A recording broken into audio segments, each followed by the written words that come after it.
Bonjour, fait qu'aujourd'hui, je vais vous expliquer comment faire la finition de nos pièces. Quand on fait une longue ceinture, ben, dans le fond, on va partir, on va prendre notre longueur au complet, puis on va commencer par le milieu. On met nos baguettes, comme dans mon échantillon ici. Un coup qu'on a fait notre première partie ici, on va venir tourner notre travail, on enlève nos baguettes, puis on va venir faire par la deuxième partie. Qu'est-ce que ça va créer? Ça va créer un œil ici au milieu. Tu sais, ça fait comme une partie, ça fait un premier triangle dans mon premier côté. Quand je le revire de base, ça va me faire, ils appellent ça un œil ou un œil de chat ou un œil de bœuf. Fait que, dans le fond, ici, étant donné qu'on part, on est un petit peu en biais.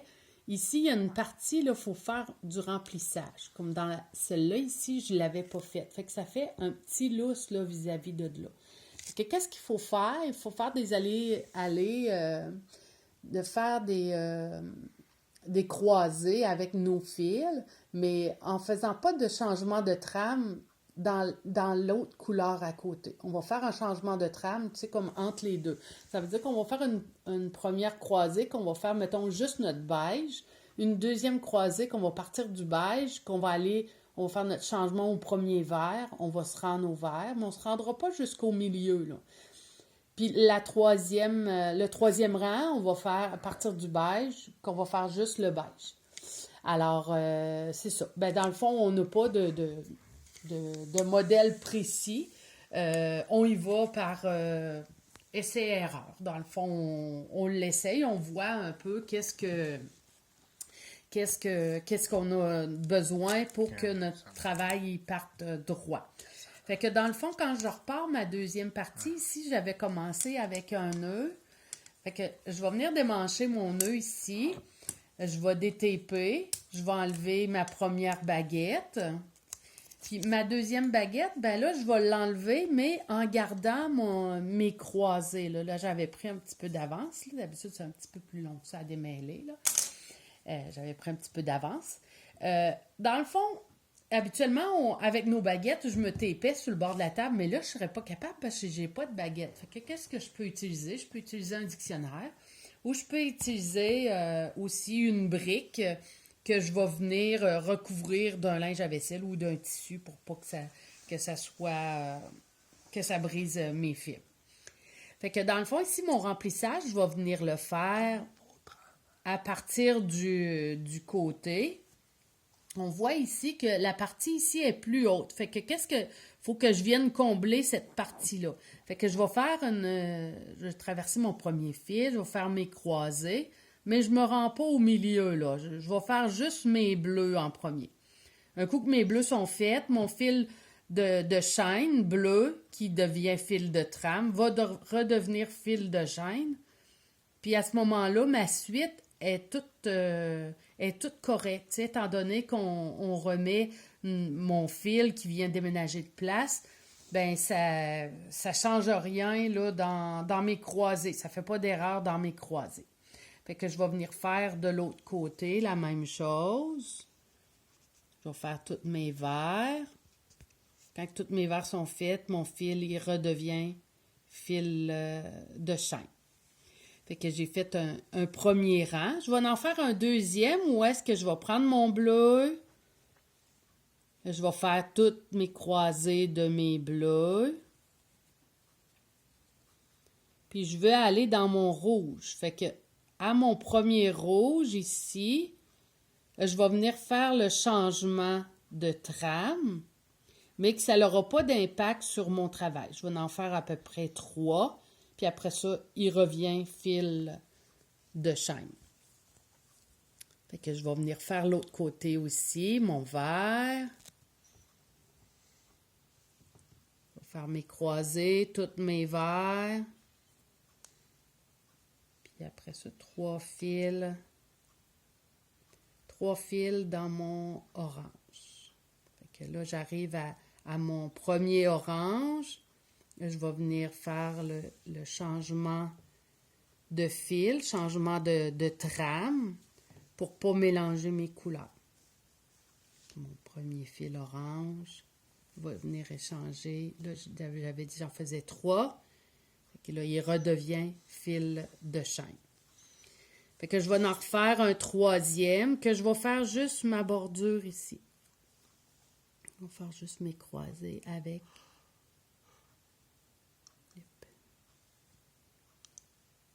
Vraiment vérifier pour pas passer de fil, puis pas les croiser. Fait que ici, mon fil de chaîne devient fil de trame et redevient fil de chaîne, sans traverser au complet. Fait que ça va faire mon remplissage entre mes deux côtés, là, quand je repars mon deuxième côté. Il redevient fil de chaîne. Fait que mon remplissage, il va être fait pour ce côté-là. Dans le fond, on peut faire du remplissage aussi pour le bout de notre travail, le bout de notre pièce. Tu sais, ça fait un peu en pointe là, de ce côté-là. Fait que je peux aller faire du remplissage aussi, ce côté-là. Je vais venir m'installer avec ma rallonge parce que là, mon fil, il n'est pas très long. Là. J'ai des fils... oups, non, qui n'a pas embarqué.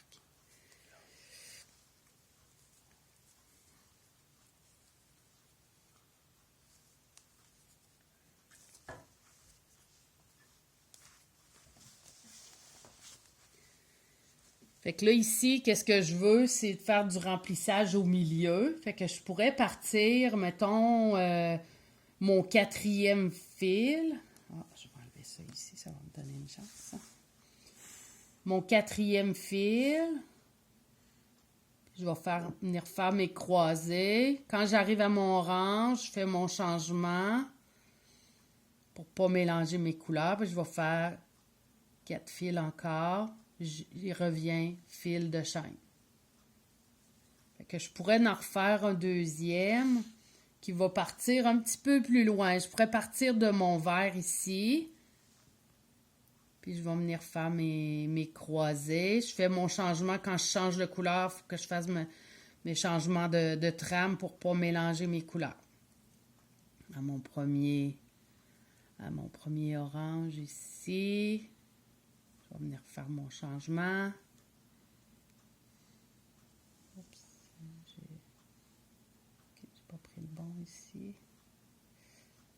Dessus, dessous.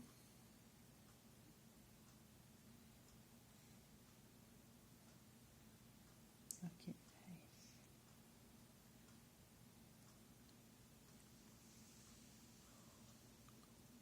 OK. Là, j'avais été dans mon vert, j'avais commencé mon troisième, je crois. Fait que je vais reprendre Oh, j'ai oublié de faire mon changement de trame. Mon orange, il ne faut pas qu'il embarque dans mon bleu. Il faut que je l'échange contre mon premier bleu.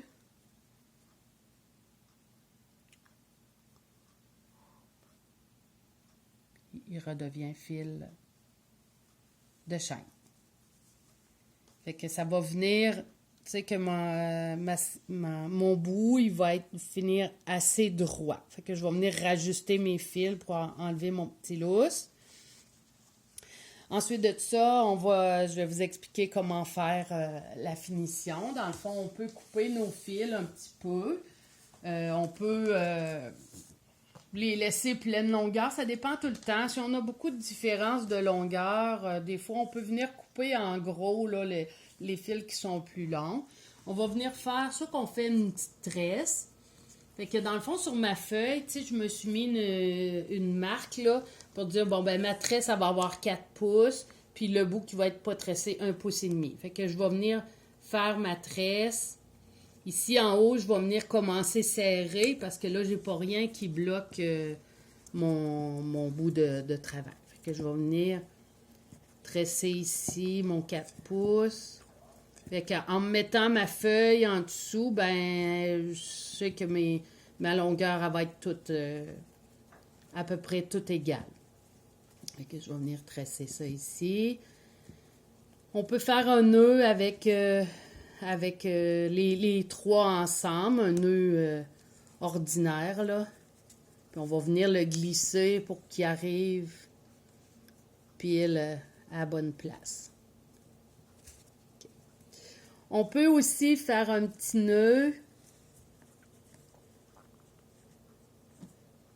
Ici en haut, il faut vraiment les prendre à la suite, là.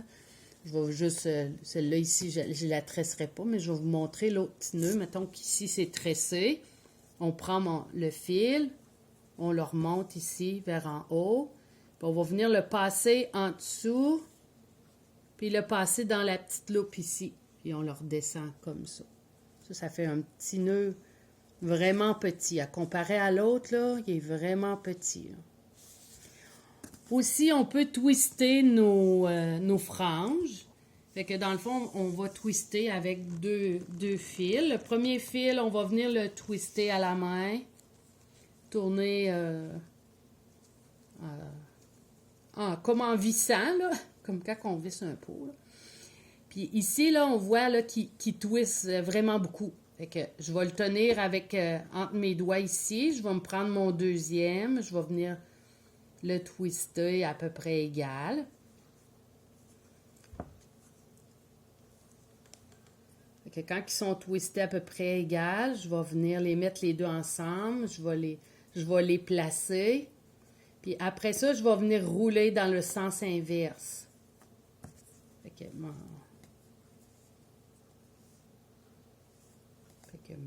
ici, il va me rester juste à faire un petit nœud à ma hauteur que j'ai déterminée là, pour ma longueur. Okay, je vais venir glisser mon petit nœud pour qu'il arrive vis-à-vis de ma petite ligne. On a aussi un entortilleur de franges qu'on peut acheter. Ça se vend à peu près une quinzaine de dollars ou une vingtaine de dollars, tout dépendant. Comme moi, j'en ai un que je me sers, que j'ai 4 pinces, que je vais installer mes 4 fils dessus. Mais on peut en acheter aussi qui ont juste 2 pinces. Fait qu'à ce moment-là, avec mes 4 pinces, ça va me faire 2 franges. Fait qu'un coup qu'ils vont être attachés ensemble, ça va faire une frange, 2 franges. Tandis que l'autre qui a juste 2 pinces, qui est un petit peu moins cher, à ce moment-là, ça va te faire juste une frange à la fois. Fait que tu vas venir tourner ici. Moi, dans le fond, je sais que c'est une 20 tours qu'il faut que je fasse. Fait que je vais être sûre que mes franges vont être tout le temps tournées égales. Je n'ai pas compté, là, mais je vais... quand les premières fois qu'on le fait, ben on détermine, tu sais, dans le fond, faut que ça twiste comme ça, là. On peut venir le placer un peu, qu'il soit égal. On va venir prendre les 2 premiers ensemble, mais sans les lâcher, parce que là, si on les lâche, ils vont détwister. Puis je vais venir, comme j'ai fait tantôt, tourner sur l'autre bord. Puis ici, je vais essayer d'aller le placer le plus haut possible là, pour qu'il bloque mon travail. Fait qu'après ça, je vais venir faire mon nœud ici au bout. Pour qu'il arrive vis-à-vis de ma ligne. Fait qu'un coup que tout ça est fait, tu peux placer...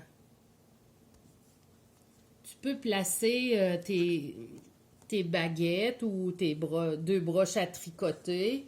Tu vas venir toutes les placer ensemble comme ça. Tu peux prendre un couteau à courte pointe. Là, si vous faites de la courte pointe, vous avez le couteau à courte pointe. Vous pouvez utiliser ça pour couper ou sinon des ciseaux ordinaires. Moi, qu'est-ce que je fais? Je vais mettre mes 2 baguettes ensemble. Je vais venir les taper pour qu'ils tiennent bien comme il faut.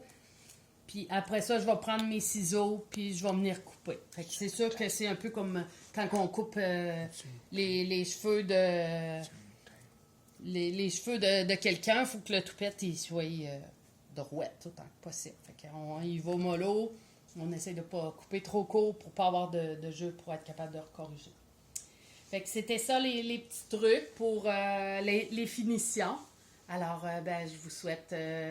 une bonne pratique, puis on a du plaisir à faire des petites choses d'apprendre des choses qui sont intéressantes. Alors, à la prochaine. Bye!